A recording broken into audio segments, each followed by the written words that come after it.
പരിശുദ്ധ പരമ ദിവ്യകാരുണ്യത്തിന് എന്നേരവും ആരാധനയും സ്തുതിയും പുകഴ്ചയും ഉണ്ടായിരിക്കട്ടെ. പരിശുദ്ധ പരമ ദിവ്യകാരുണ്യത്തിന് എന്നേരവും ആരാധനയും സ്തുതിയും പുകഴ്ചയും ഉണ്ടായിരിക്കട്ടെ. പരിശുദ്ധ പരമ ദിവ്യകാരുണ്യത്തിന് എന്നേരവും ആരാധനയും സ്തുതിയും പുകഴ്ചയും ഉണ്ടായിരിക്കട്ടെ. കരുണ കാണിക്കാനുള്ള ഏറ്റവും നല്ല മാർഗം കൂടെയുള്ളവരെ വിധിക്കാതിരിക്കുക എന്നുള്ളതാണെന്ന് വചനം നമ്മളെ ഓർമ്മപ്പെടുത്തും. എന്തൊരു വിധിയാണ് അവർ കടന്നു പോകുന്ന പ്രയാസങ്ങൾ അറിയാതെ നമ്മൾ നടത്തിക്കൊണ്ടിരിക്കുന്നത്. എത്രമാത്രമാണ് അവരെ ഇങ്ങനെ നമ്മൾ കാര്യമറിയാതെയും അവരുടെ മനസ്സ് തകർക്കുന്ന വിധത്തിലും വിധിവാചകങ്ങൾ ഉച്ചരിച്ചു കൊണ്ടിരിക്കുന്നത്. വിധിക്കരുത്, നിങ്ങളും വിധിക്കപ്പെടുകയില്ലെന്നുള്ളതാണ് വചനത്തിൻ്റെ ഓർമ്മപ്പെടുത്തൽ. ആ ഒരൊറ്റ കഥ മതി ഈ ഒരു രാത്രിയെ പ്രകാശിപ്പിക്കാനായിട്ട്. ചെറിയ സാധനങ്ങളൊക്കെ ഇങ്ങനെ വഴിയിൽ നിന്ന് ശേഖരിച്ച് വിറ്റ് വിശപ്പടക്കിയിരിക്കുന്ന ഒരു ഗുരുവിനെ കുറിച്ചിട്ടാണ്. അതിങ്ങനെ ചെറിയ ചെറിയ സാധനങ്ങളൊക്കെ വിറ്റ് ആണ് കാശ് സമ്പാദിച്ചിരുന്നത്. എന്നാൽ അതുപോലും ചില മനുഷ്യർ പറ്റിക്കുമായിരുന്നു. അയാൾക്ക് എടുക്കാത്ത കള്ളനാണയങ്ങളും നോട്ടൊക്കെ കൊടുത്തിട്ട് ഇയാളെ പറ്റിക്കുമായിരുന്നു.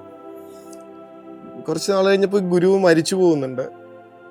സ്വർഗവാതിലിൻ്റെ മുൻപിലെത്തുമ്പോൾ 2 മാലാഖമാര് ആദരവോടുകൂടെ ഇദ്ദേഹത്തെ സ്വീകരിക്കുന്നു. എന്നിട്ട് ചോദിക്കുന്നുണ്ട്, അങ്ങ് ചെയ്തിരിക്കുന്ന നന്മകൾ എന്താണെന്ന് പറയാവോ? കണ്ണ് നിറഞ്ഞ കരം കൂപ്പി ഈ മനുഷ്യൻ പറയുന്നുണ്ട്, നന്മയൊന്നും ചെയ്യാനായിട്ടില്ല, ഒരുപാട് തെറ്റുകളും ഇടർച്ചകളും സംഭവിച്ചിട്ടുണ്ട്. പക്ഷെ ഒരു കാര്യമുണ്ട്, കള്ളനാണയങ്ങൾ തന്ന് മോശമായ ഭക്ഷണ സാധനങ്ങൾ തന്ന് എന്നെ പറ്റിച്ചിട്ടുള്ള ഒരാളെയും ഇതുവരെയും ഒരു വാക്കുകൊണ്ട് പോലും ഞാൻ വിധിച്ചിട്ടില്ലെന്ന് എനിക്കറിയാം. മാലാഖമാരുടെ കണ്ണ് നിറയുന്നു. സന്തോഷം കൊണ്ട് അവരിങ്ങനെ കരം കൂപ്പി ഒരുപാട് ആദരവോടുകൂടെ അദ്ദേഹത്തോട് പറയുന്നുണ്ട്, ജീവിതത്തിൽ ഇതുവരെയും ഒരു വാക്കുകൊണ്ട് പോലും ഒരാളെയും വിധിക്കാത്ത ഒരാളെ വിധിക്കാൻ ഞങ്ങൾക്ക് എന്താണ് അവകാശം? അങ്ങേക്ക് തേജസ്സിൻ്റെ കൂടാരങ്ങളിലേക്ക് സ്വാഗതം. വിധിക്കാതിരിക്കുക, നിങ്ങളും വിധിക്കപ്പെടുകയില്ല. കുറ്റാരോപണം നടത്തരുത്, നിങ്ങളുടെ മേലും കുറ്റം ആരോപിക്കപ്പെടുകയില്ല. ക്ഷമിക്കുവിൻ, നിങ്ങളോടും ക്ഷമിക്കപ്പെടും. കൊടുക്കുവിൻ, നിങ്ങൾക്കും കിട്ടും. അമർത്തി കുലുക്കി നിറച്ചളന്ന് അവർ നിങ്ങളുടെ മടിയിലിട്ട് തരും. നിങ്ങൾ അളക്കുന്ന അളവ് കൊണ്ട് തന്നെ നിങ്ങൾക്കും അളന്ന് കിട്ടും. ഇത്തിരി സീരിയസ് ആയിട്ട് എടുക്കണം ഇത്. വിധിക്കരുത്, കുറ്റാരോപണം നടത്തരുത്. കാരണം അവിടെ ചെല്ലുമ്പോൾ നമ്മൾ വിധിക്കപ്പെടാൻ പോകുന്നത് നമ്മൾ പറഞ്ഞ വിധിവാചകങ്ങളുടെ പേരിലായിരിക്കും. അപ്പസ്തോലൻ ഓർമ്മപ്പെടുത്തുന്നത് പോലെ വിധിക്കുന്ന നിങ്ങളും അതേ തെറ്റുകൾ ചെയ്യുന്നുണ്ടല്ലോ. അതുകൊണ്ട് നിൽക്കുന്നവൻ വീഴുന്നവനെ വിധിക്കാതിരിക്കട്ടെ എന്നുള്ള ഓർമ്മപ്പെടുത്തലുണ്ട്. നമ്മുടെ ചെറിയ ഒരു കുടുംബത്തിൽ ഇത് വളരെ പ്രാക്ടിക്കലാണെന്ന് തോന്നുന്നു. ആരെയും വിധിക്കാതെ ഇങ്ങനെ ചേർത്ത് പിടിക്കാൻ, മുറിപ്പെടുത്താതെ തിരുത്താൻ ഒക്കെ വേണ്ട കൃപയ്ക്ക് വേണ്ടി ഒന്ന് പ്രാർത്ഥിക്കണം. എന്തൊരു ഭംഗിയായിരിക്കും അത്. അനുസരിച്ചില്ലെങ്കിൽ പോട്ടെ എന്നേ. പക്ഷേ നമ്മുടെ വാക്കുകളിൽ, നമ്മുടെ നാവുകളിൽ എന്തിനാണ് ശാപം വരുന്നത്? നമ്മുടെ വാക്കുകളിൽ എന്തിനാണ് വിധിവാചകങ്ങൾ ഉയർന്നു നിൽക്കുന്നത്? സ്നേഹപൂർവ്വം തിരുത്താൻ നോക്ക്. അതിന് എന്നെങ്കിലും ഒരു ഫലം കാണാതിരിക്കുന്നു ഉറപ്പായിട്ട്. തമ്പുരാനെ, വിധിയില്ലാതെയും കുറ്റാരോപണം നടത്താതെയും സ്നേഹപൂർവ്വം പ്രിയപ്പെട്ടവരെ തിരിച്ചു പിടിക്കാനായിട്ടുള്ള വലിയ സ്നേഹത്തിന്റെ കൃപ തരണമേ എന്ന വലിയ പ്രാർത്ഥനയോടുകൂടി നമുക്ക് ആശീർവാദത്തിനായി പരിശുദ്ധ പരമ ദിവ്യകാരുണ്യമേ, അനന്ത സ്നേഹമേ,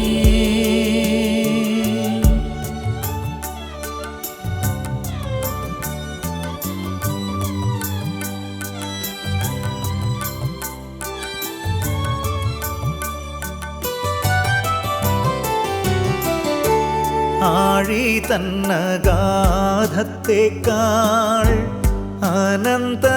പരിശുദ്ധ പരമ ദിവ്യകാരുണ്യത്തിന് എന്നേരവും ആരാധനയും സ്തുതിയും പുകഴ്ചയും ഉണ്ടായിരിക്കട്ടെ. പരിശുദ്ധ പരമ ദിവ്യകാരുണ്യത്തിന് എന്നേരവും ആരാധനയും സ്തുതിയും പുകഴ്ചയും ഉണ്ടായിരിക്കട്ടെ. പരിശുദ്ധ പരമ ദിവ്യകാരുണ്യത്തിന് എന്നേരവും ആരാധനയും സ്തുതിയും പുകഴ്ചയും ഉണ്ടായിരിക്കട്ടെ. ക്ഷമാശീലനാമൻ യേശുവേ, ശാന്തശീലനാമൻ യേശുവേ, കഠിനമാമൻ ഹൃദയം തവ ഹൃദയം പോലെയാക്കണേ. ആ പാട്ടൊന്ന് കേട്ടിട്ട് ഉറങ്ങിയാൽ കുറച്ചുകൂടെയൊക്കെ ഈ ഒരു ധ്യാനചിന്തയിലേക്ക് ഉൾവെളിച്ചം ലഭിച്ചേക്കും. തമ്പുരാൻ്റെ മനസ്സോടെ എല്ലാവരോടും പൊറുത്ത് അവർക്കെതിരായി നമ്മൾ നടത്തിയ വിധിവാചകങ്ങളെ ഓർത്ത് മനസ്തപിച്ചുകൊണ്ട് വേണം ഉറക്കത്തിലേക്ക് പോകാൻ. നാളെ അവരെ ഒന്ന് ചേർത്ത് പിടിക്കാൻ പറ്റട്ടെ. സ്വർഗം അനുഗ്രഹിക്കട്ടെ. കരുണതൻ കയർ പിടിച്ച് നയിച്ചിടും സ്നേഹമേ, ദിവ്യകാരുണ്യ സ്നേഹമേ, പരിശുദ്ധ സ്നേഹമേ, പരിശുദ്ധ പരമദിവ്യകാരുണ്യമേ, അനന്ത സ്നേഹമേ, പരിശുദ്ധ പരമദിവ്യകാരുണ്യമേ, അനന്ത സ്നേഹമേ.